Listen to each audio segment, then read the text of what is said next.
ઉનાના ગીર ગઢડા આહિર સમાજ વૈચારિક ક્રાંતિ ગ્રુપ દ્વારા આહિર સમાજવાડી વ્યાજપુર ખાતે આહિર સૌર દિનની ઉજવણી કરવામાં આવી હતી। આ કાર્યક્રમમાં મોટી સંખ્યામાં આહિર યુવાનો તથા આગેવાનોએ હાજર રહી કાર્યક્રમમાં ભાગ લીધો હતો। તો સમાજ આગેવાનો દ્વારા દીપ પ્રાગટ્ય કરી કાર્યક્રમને ખુલ્લો મૂકવામાં આવ્યો હતો। તો 2 મિનિટનું મૌન રાખી આહિર શહીદોને શ્રદ્ધાંજલિ આપવામાં આવી અને આહિરના ઉજળા ઇતિહાસની વાતો કરવામાં આવી હતી।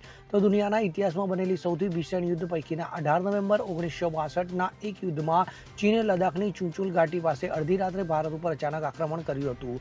ત્યારે આ સમયે ભારતની સરહદોનું રક્ષણ કરવા 13 કુમાઉ ચારદી કંપની મેજર શેતાનસિંહ ભાટી નેતૃત્વ કરતા હતા।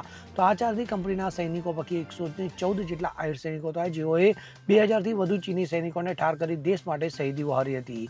તો આ ચુંચલ ઘાટીનું રેન્ઝાલા યુદ્ધ એટલું શૌર્યપૂર્ણ અને વીરતાભર્યું હતું કે આપણા દેશના 114 જેટલા સૈનિકોની અભૂતપૂર્વ બહાદુરીને સન્માનિત કરવા ભારત સરકાર દ્વારા ચુંચુલ ઘાટી પાસે આહિરધામનું નિર્માણ કરવામાં આવ્યું છે। તો સર્વે આગેવાનો અને યુવાનો દ્વારા મીણબત્તી પ્રગટાવી 114 શહીદ વીરોને યાદ કરવામાં આવ્યા હતા। Bureau report CN24 news. હવે જુઓ દેશ દુનિયાની તમામ ખબરો તમારી આંગળીના ટેરવે। ઉઠાવો મોબાઈલ અને Google Play Store પરથી ડાઉનલોડ કરો અમારી CN24 ન્યૂઝ મોબાઈલ એપ।